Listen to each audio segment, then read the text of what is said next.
So let's do this. Let's do this 101 aspect of what a healthy pregnancy, healthy, uh, not only pregnancy actually, healthy cycle looks like. And so ovulation is, think of it as a health marker. Think of it as your report card, right? And so a lot of times people are wondering, how do I know I'm ovulating? How do I know without, every month I know I bleed, I know this happens, but how do you know I'm literally ovulating? Because I was told even though you bleed doesn't mean you're ovulating, right? It's just for example, when you're on birth control, you're not literally really ovulating because there's synthetic hormones kind of mimicking certain things for you to bleed, but doesn't mean you're ovulating. So that if you were on, if basically anyone was on birth control pills in general for years and years and years, and even 20 years, because sometimes girls are on birth control since they were 10 years old, 9 years old, 11, 12, 14, due to certain acne issues, all these different things, and then they get off when they're in the late 20s, early 30s, all these different things. And by that time, it's been long time of those synthetic hormones that kind of are mimicking certain things in your body, but not are naturally doing its thing where you are naturally having your body work on its own. And so there are different signs of what to notice for ovulating. So there's 3 different signs that you want to look out for, or 2 different signs. First of all, it's the fertile mucus. So I'm going to go ahead and kind of show you where their ovulation is. So what happens is there's an oocyte, the ovarian cysts. There's actually, a lot of times people are confused with ovarian cysts, polycystic ovarian syndrome, as something bad, to where we're not supposed to have a lot of cysts. But a lot of times when we're starting to prepare ourselves towards that ovulation, and then towards after that as well, when that disintegrates, in regards to where your ovary actually starts making follicles, and that may look like different cysts in there that could have different collection of it, but doesn't mean you have basically ovarian cysts, basically is as described as PCOS. But that's the reason why you can't only diagnose PCOS with ultrasound. That's the reason why there's all these different things and markers. If you work with a good doctor, they will recognize that. And so looking at here, the very top here, those cysts actually grow in the follicle, in the follicular phase. And then there's actually 4 different phases, right, in our cycle. And so there's the ovarian follicle, phase 1, which is forming there. I'm just going to go over this very briefly. And then the second one is the ovulation, which usually lasts for about a day. And then afterwards, you have the luteal phase here, which what happens is if we're not pregnant, if there's no sperm, no embryo form, usually that egg disintegrates into the corpus luteum, which is not a waste product, but it actually has progesterone that comes out of it, which makes basically really good calming hormone for you. And so when that happens, that's towards the end of that, as it disintegrates and goes down, and that goes towards your menses, having about 4 to 7 day cycles wise. And so, or 2 to 7 days, sorry. And so going back to that, what actually is a normal period, or sorry, what is actually a normal ovulation? What does that actually look like? And how do you know without being tested? And so you can get tested in regards to, the luteal blood test, luteinizing hormone, because as you can see, when you ovulate, there's a spike in that hormone. And that's usually right before it ruptures, because a lot of times that's when it gets you can fertilize it from the sperm is during this time. And so what happens is to know that you are having a healthy marker is that you want fertile mucus literally before the luteinizing hormone spike, and having all these different fluid, almost like a milky kind of substance, and that you, after that, you want regular periods. Regular meaning every month. And so you'll notice that if you were to have different temperatures, if you're detecting certain temperatures, you have a rise in that basal temperature, and also that will be followed up with a rise in progesterone. And so when you have a rise in progesterone, that usually, because it's a calming hormone, and that's when everything starts to disintegrate, certain things like that, that actually prevents you from bleeding that's too heavy or too long when you have sufficient amounts of progesterone. And when you don't, that's when things kind of go awry.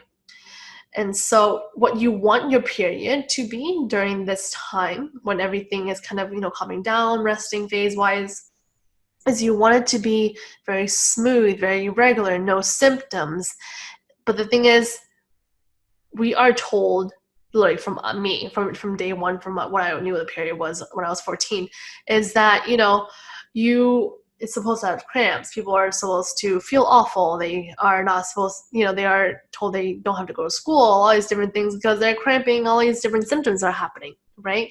But your period will tell the story. Because the thing is, when the pill is, when you were on the pill, if you heard of people that were on the pill, the birth control pill in general, it's almost as if it's like a predictable band-aid for your cycle. It clears acne because it's a very strong synthetic estrogen, but it forces withdrawal bleeding. That's why it's not a real period. It's regular period, but that doesn't mean it's a sign of ovulation. Where when you don't have an ovulation, it's called an ovulatory cycle, which is possible for those who are on the pill. And so my goal is for you to understand what that means to have that ovulation, have the cervical mucus literally only before during the ovulation time and before your period, but not after your period. Because when you notice when you have cervical mucus after your period, that means your progesterone levels is insufficient during that time. Doesn't mean you're lacking for it, but something else is going on in your body causing certain issues and hormone issues. And so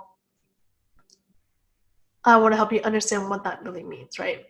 And let's see here.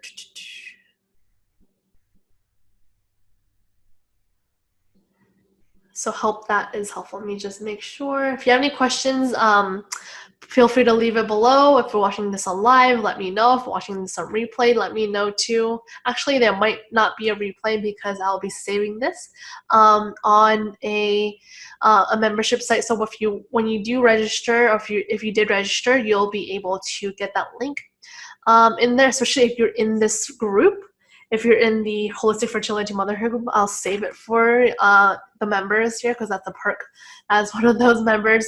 But then if you didn't register and you don't have that email under that, in regards to this webinar, I'll put it out there for you to register. We're here for the 7 days, and then you can actually have it. And then afterwards, it'll just be kind of, for future use. And so next step here. So what does this all mean, right? What is it actually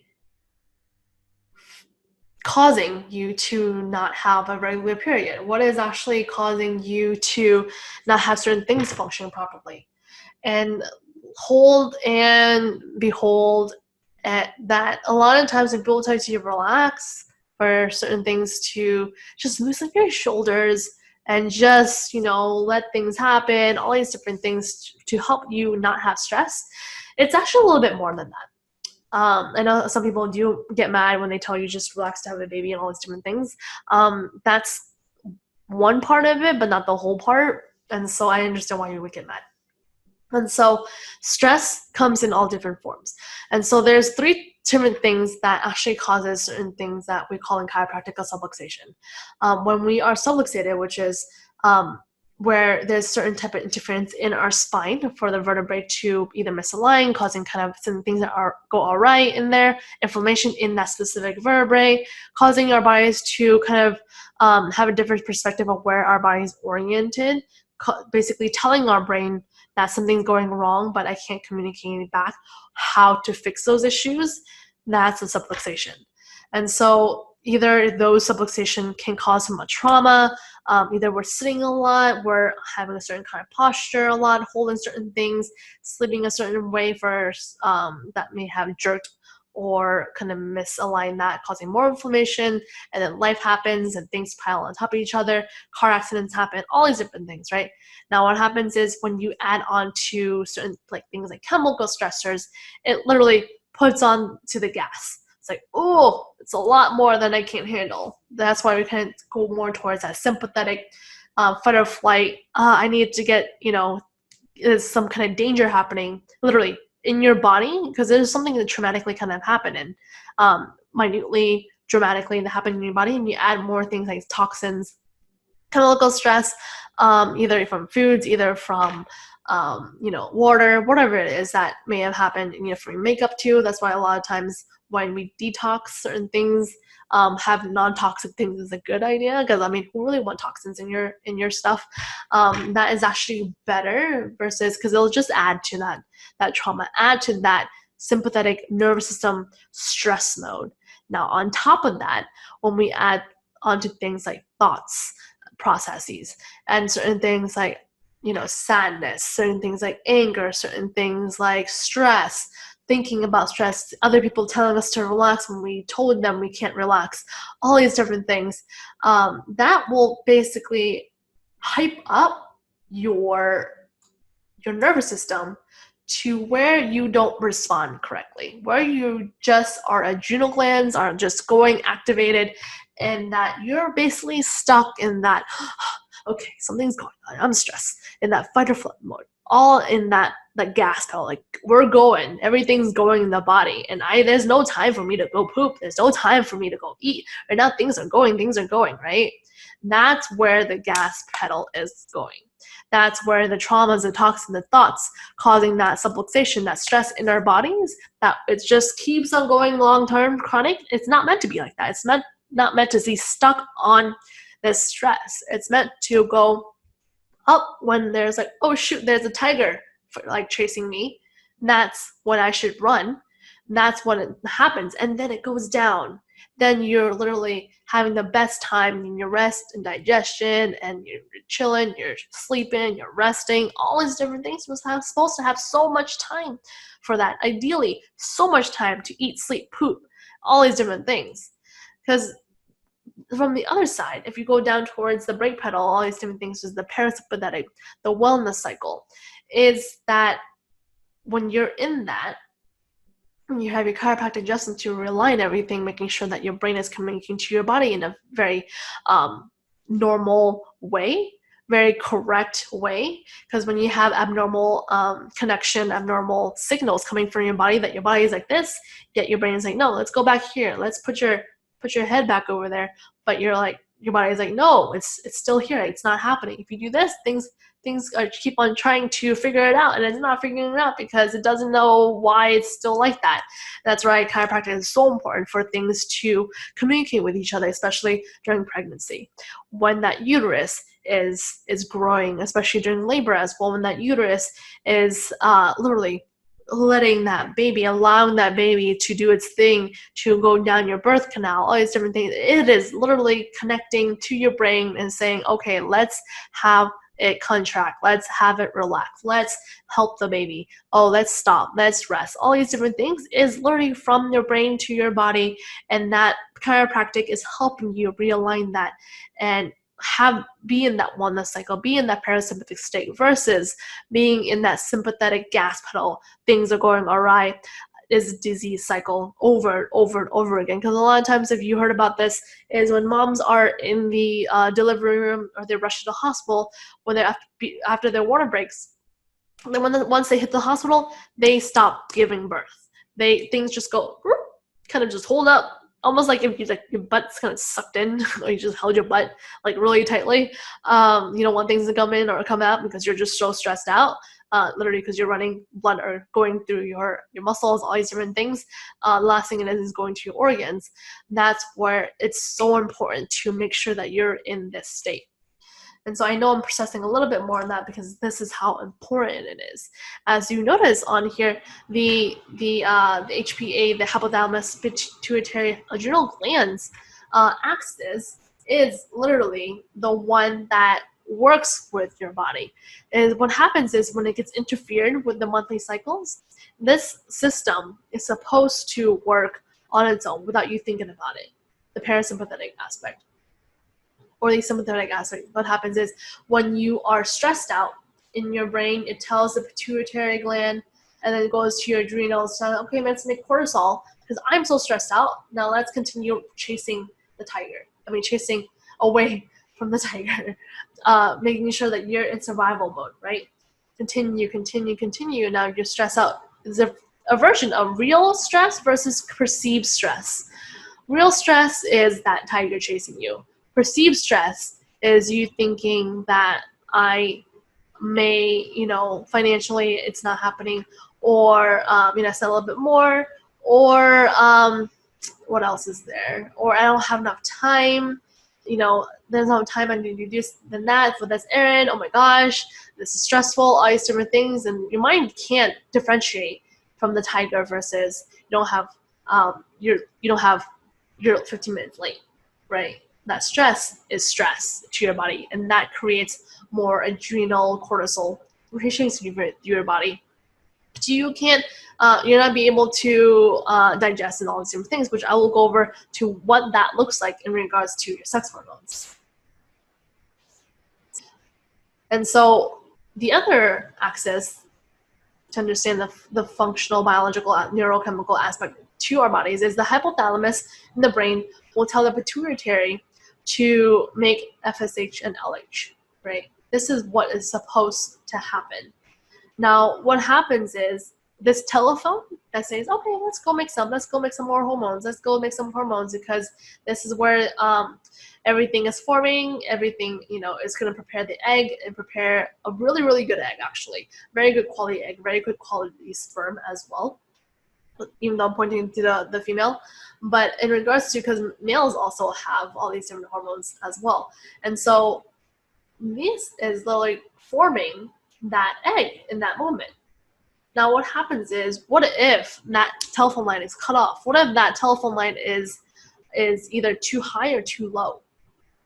Then it interferes with this. Tells it, okay, if you're in danger, if you are stressed out, it's not the time to form a good egg. It's not the time to form a good sperm. My goal is making sure that you run away from what you need to run away from, which is that stress, that tiger, that danger. So whatever is happening here in forming that good egg quality, all these different things, is just not happening. It's just going either up too high or too low, and basically it suppresses the ovaries to where it doesn't get the message. And you don't want that. I'm sure you don't want that. And that's why you're here, right, in this group, and that's why you're listening to this. You want to make sure that you have the best egg quality, either you're preparing for pregnancy now or preparing for pregnancy later, but you understand that you're helping that quality. And so we can look at all these hormones, all these different tests as much as we want. But when we're stressed out, that lab test that you took is literally a snapshot of what's going on that time, that day, in that time frame. It could change an hour later. It could change a week later. It could change 120 days later.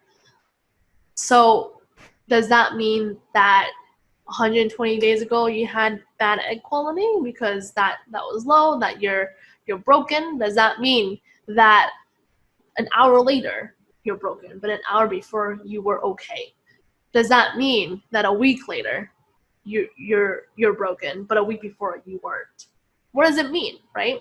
Are we chasing labs? Or are we looking at the big picture, the big ecosystem to why certain things are happening, and understanding how it affects all our hormones, versus looking at how, maybe a doctor's looking at, or you're looking at, how come it's so low? How come it's so high? How come that number is doing this? Instead of looking what's wrong with that number, how do I support my body to make sure that everything's working to where I am not so stressed, to where I can actually form that amazing, amazing egg. And so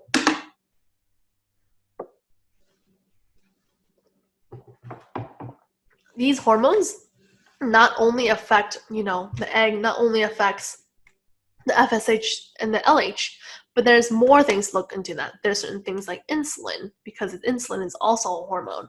There's certain things like the pH balance of, is everything in our body too acidic? Is everything in our body too basic? Usually certain things are more acidic. Things kind of out of balance, out of whack. All these different aspects. Let's see here.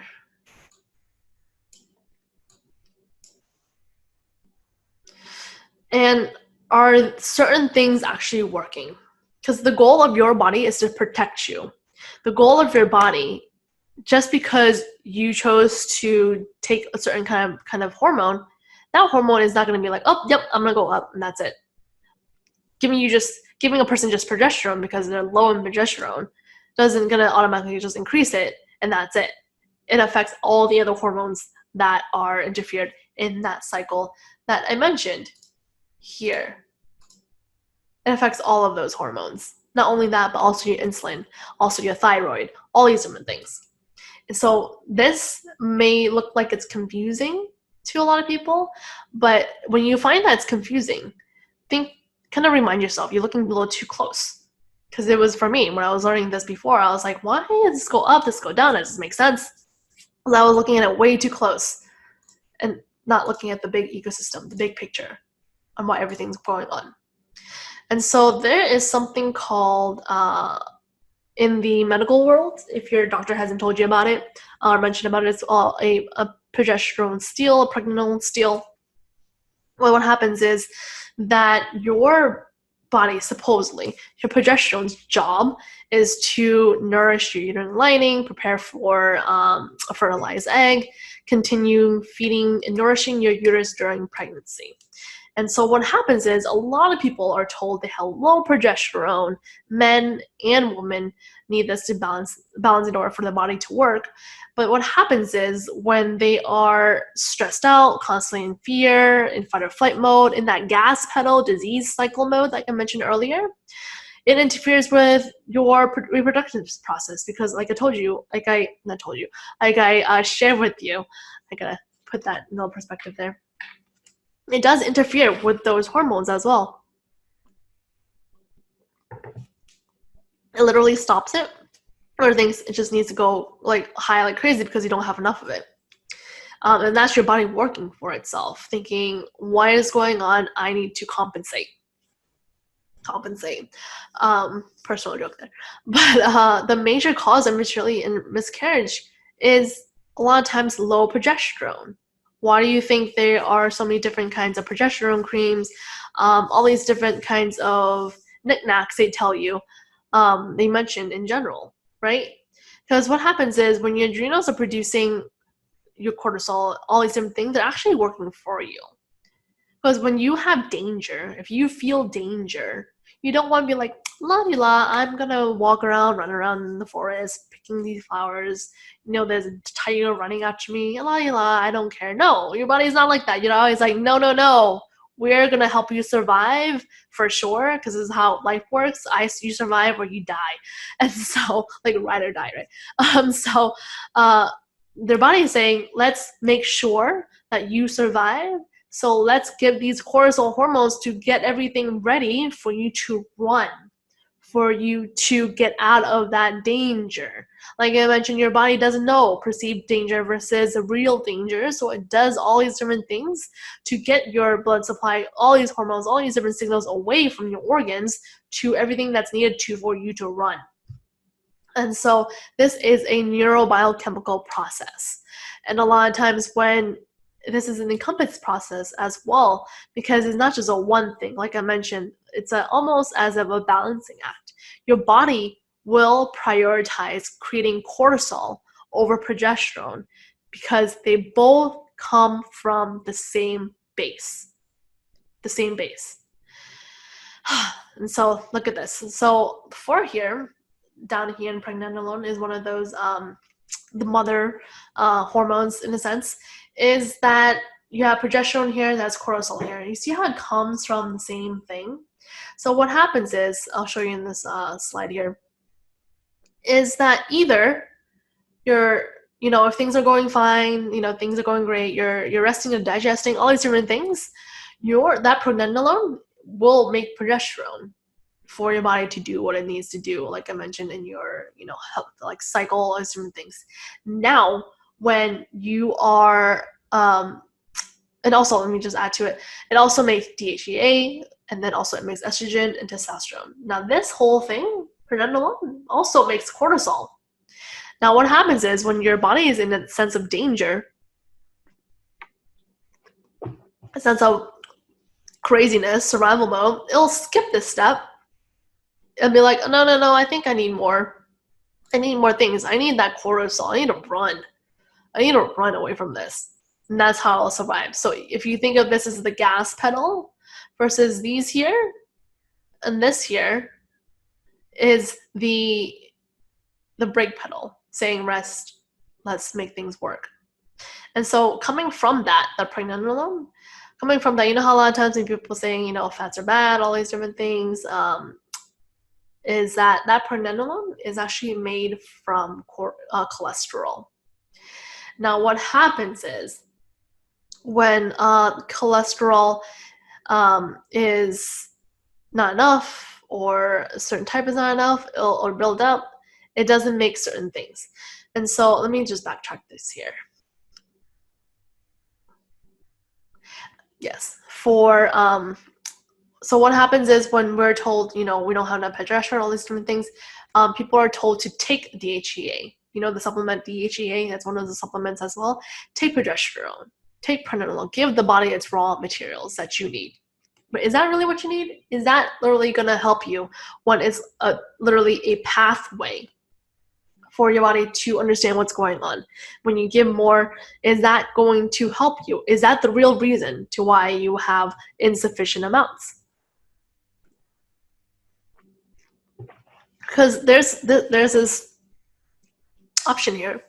What if you gave yourself certain things like plant sterols? What if you gave yourself more food? Certain things so the thing about supplementation is a lot of times people think you supplement because you don't want to eat.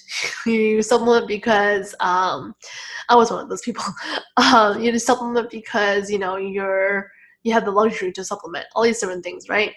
And so what if right now what's going on in our environment, in our modern society, industrial society, is that we don't have enough nutrients in our foods, in our soil, coming from those plants, that now we need to supplement because we're using too much of it, or it's not being put back into the soil in order to have that nutrient. And that we're using that supplementation to basically bridge the gap to have that healthy lifestyle, to make sure that we are getting the nutrients that we need, that we're not eating from everyday foods, because it's been missing in our diet. And this not only occurs in women, it occurs to men and women as well, because men and women have hormones, sex hormones. Now what happens is when these hormones basically have issues, it'll have a snowball effect of issues that you may notice or a person may notice as fatigue, as depression, as low libido. There was a group that a male group in a study that mentioned that when they were stressed out, they had lower libido, lower sex drive. And supposedly, they were told, if you have sex every day of the week, then, it'll boost your sex drive. Yes, it can happen, but what's really the cause of that low sex drive? What's really the cause of the low level of arousal for those men, right? It's because they're stressed out. What if we took that stress and kind of changed it from the real versus the perceived stress? And so that snowball effect continues to certain things like mood swings, irregular periods that a lot of people are noticing, cognitive function issues, things don't make sense, it's hard to think, it's hard to, take things in, focus, immune function issues, skin issues, sleep cycle is off, weight gain, all these different things. Because like I mentioned, pregnenolone right here is the mother of all hormones. It's produced from cholesterol, And every single part of our body is used to make cells, to substances to help us digest food. And pregnenolone here is usually made in 3 different places. The main areas are the gonads, the adrenal glands, and the brain. This is also known as the precursor hormone because it helps build other hormones, like I mentioned here, or as you noted here from my mentor, Dr. Schaefer here. the sex hormones, progesterone, cortisol, DHEA, testosterone, estrogen. And then in turn, this makes certain other enzymes that are needed to make those hormones are, like I mentioned, the nutrients, the energy, the glycans, all these different things that are needed to help you to convert and produce pregnenolone and convert it effectively to all these different other hormones that we need in our body. So what happens is when we when a body has low cholesterol levels or they're taking cholesterol lowering medications, it's a bad thing for the sperm. It's a bad thing for our hormones in general, because what happens is when people take those things, it literally decreases the cholesterol. It's like I mentioned, a pathway. It decreases that cholesterol, then decreases everything else that we mentioned, the sex hormones, the stress, all these different things. It doesn't just stop at one, it stops at all of them. And so what happens is when we look up, what's the next step, right? What's after cholesterol is the thyroid. The thyroid is directly related, directly kind of stimulated, directed by our pituitary gland. That's why there is the pituitary gland that does so many different things that I mentioned before. Is what happens is when it senses there's low iodine, it increases that thyroid stimulating hormone and directs that thyroid gland to release more hormones for things to happen. Well, now what happens is the body needs those thyroid hormones to make cholesterol. And what happens is if it makes too much, because it's basically iodine is one of those things that we need in order for us to form the hormone T4. And so what happens is that when the thyroid is stimulating too much, then it makes too much cholesterol and things kind of go stuck, right? So when people are saying they have too much cholesterol, there's other things that are happening in their body. You see how that works? It's like an epiphany when I learned this. It's like, oh my gosh, why didn't I learn this before? So what happens is when you're thinking there's a lot of thyroid stimulant hormone, everything's like stimulating to make more hormones in the thyroid. Now what happens is when the thyroid hormones are low, the body doesn't break down that cholesterol to remove the LDL, and it'll build up in your blood.